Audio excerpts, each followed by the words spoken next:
नमस्कार, तनमन.org के channel तनमन videos में मैं डॉक्टर सुप्रिया काबरा आप सभी का बहुत बहुत स्वागत करती हूँ। आज का हमारा टॉपिक है कि पीरियड्स मिस होने के कितने दिनों बाद आपको प्रेगनेंसी टेस्ट करना चाहिए। पीरियड्स मिस होने के बाद आपको प्रेगनेंसी के क्या क्या लक्षण दिखाई देंगे। पीरियड्स मिस होने के बाद प्रेगनेंसी कंफर्म होने की स्थिति में आपको डॉक्टर से मिलने कब जाना चाहिए। प्रेगनेंसी कंफर्म होने की स्थिति में आपको क्या क्या सावधानियां बरतनी है, आपको क्या खाना चाहिए क्या नहीं खाना चाहिए, इन सभी चीजों के बारे में हम डिटेल में बात करेंगे। तो वीडियो को एंड तक देखिए और चैनल को सब्सक्राइब कर लीजिए। आते हैं अपने सबसे पहले सवाल के ऊपर कि पीरियड्स मिस होने के कितने दिनों बाद आपको प्रेगनेंसी टेस्ट करना चाहिए। पीरियड्स मिस होने के लगभग 5 से 6 दिन के बाद आपको प्रेगनेंसी टेस्ट कर लेना चाहिए। मार्केट में बहुत सारी किट्स अवेलेबल होती हैं, लोग घर पर ही प्रेगनेंसी टेस्ट करते हैं। तो ये टेस्ट जब पॉजिटिव आता है, यानी 2 गाड़ी लाइन आने की स्थिति में ये टेस्ट पॉजिटिव होता है। सिंगल लाइन आने की स्थिति में ये टेस्ट निगेटिव होता है। कई बार जब आपके हार्मोन्स ठीक से डेवलप नहीं होते, अच्छी तरीके से यूरिन में कंसेंट्रेशन में नहीं होते हैं, तो एक गाड़ी लाइन और एक हल्की लाइन आती है। इसका मतलब है कि आपको 2-3 दिन रुककर और टेस्ट को परफॉर्म करना चाहिए। ज्यादातर केसेस में फिर वो टेस्ट जो है पॉजिटिव आ जाता है। अगर तब भी वो लाइन हल्की ही आती रहती है तो आप क्या करें कि आप लैब में टेस्ट कराएं बीटा HCG हार्मोन का, तब वो टेस्ट आपका कंफर्म आ जाएगा। अगर आपकी जो रिपोर्ट्स हैं वो निगेटिव आती हैं तो ऐसे केस में हम मानते हैं कि आपके पीरियड्स मिस हो गए हैं, जिसके बहुत सारे कारण हो सकते हैं। यानी कि जैसे थायराइड है, बहुत ज्यादा टेंशन है, ओवर एक्सर्शन है, PCOD है, या बहुत सारे कारण हो सकते हैं, जिसके बारे में मैंने अपने पहले वीडियोस में भी बात करी है कि मिस्ड पीरियड के क्या क्या कारण हो सकते हैं, उसको भी देख सकते हैं। अब आते हैं अपने दूसरे सवाल के ऊपर कि पीरियड्स मिस होने के बाद आपको क्या क्या लक्षण दिखाई देंगे प्रेगनेंसी के। तो सबसे पहला लक्षण होता है जो पीरियड मिस होने के 2nd वीक से ही दिखाई देने लगता है। जनरली बहुत ज्यादा नॉजिया, वॉमिटिंग, मितली आना, जी घबराना, इस तरीके की चीजें हमें दिखाई पड़ती हैं। कुछ लोगों में ये बहुत ज्यादा भी हो सकती है सीवियर, कुछ लोगों में ये कम भी हो सकती हैं और बिल्कुल नहीं भी हो सकती हैं। और क्या हो सकता है, दूसरी चीज है कि ब्रेस्ट में सोरनेस लगती है। जैसे ब्रेस्ट पीरियड्स के पहले टेंडर हो जाते हैं, वैसे ही ब्रेस्ट छूने से थोड़ा दुखन महसूस होती है। आपको एब्डोमेन में नीचे थोड़ा सा क्रैम्प महसूस होंगे। और चौथी चीज है कि आपको स्पॉटिंग हो सकती है। ये स्पॉटिंग अगर 2-3 बूंद ऐसे करके या बहुत ही स्लाइट स्पॉटिंग होती है तो ये एक नॉर्मल चीज है, लेकिन अगर ज्यादा स्पॉटिंग होती है तो आपको अपने डॉक्टर से तुरंत मिलना चाहिए।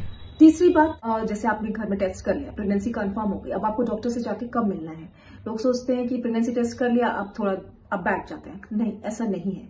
आपको तुरंत डॉक्टर से जाकर मिलना चाहिए। क्यों? कई ऐसी चीजें होती हैं जो डॉक्टर स्टार्टिंग में लेडी का वेट है, उसका न्यूट्रिशनल स्टेटस है, वो चीजें चेक करते हैं कि बच्चा अच्छे से उसको जो नरिशमेंट है वो मिल पाएगा कि नहीं मिल पाएगा। कई ऐसी विटामिन होते हैं जो स्टार्टिंग में प्रेगनेंसी में चलाए जाते हैं, जैसे फोलिक एसिड वगैरह, जो बच्चे के मानसिक डेवलपमेंट के लिए, ब्रेन डेवलपमेंट के लिए बहुत इंपॉर्टेंट होते हैं। तो इन सब चीजों को देखना जरूरी है।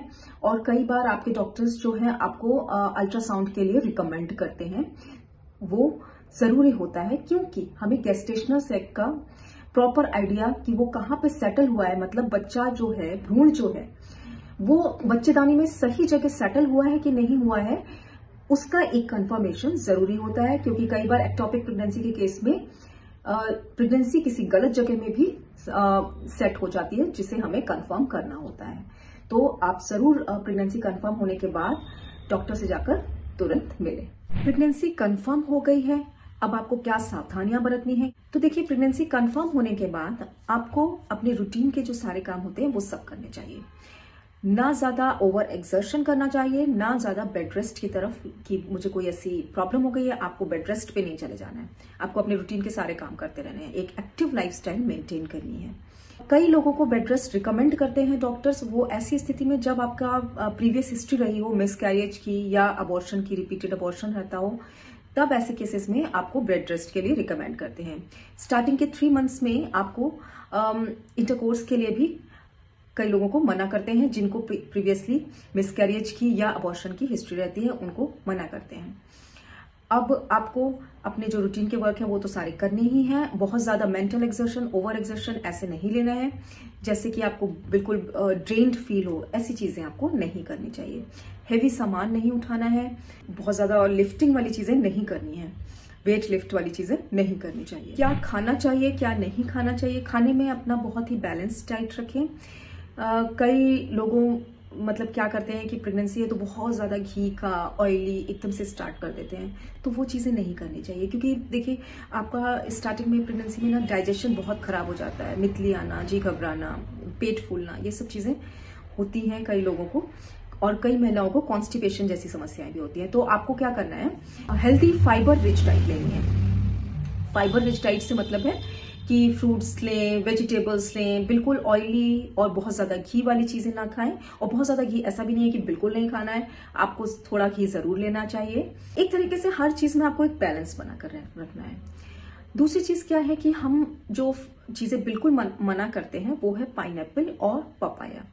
वैसे तो कच्चा पपाया मना करते हैं, लेकिन आप पपाया अवॉइड ही कर दे तो बेटर है, क्योंकि इनमें कुछ इस तरीके के एंजाइम्स होते हैं जो यूटेराइन कॉन्ट्रैक्शन इंड्यूस करते हैं, जो आपकी प्रेगनेंसी के लिए अच्छा नहीं रहता है।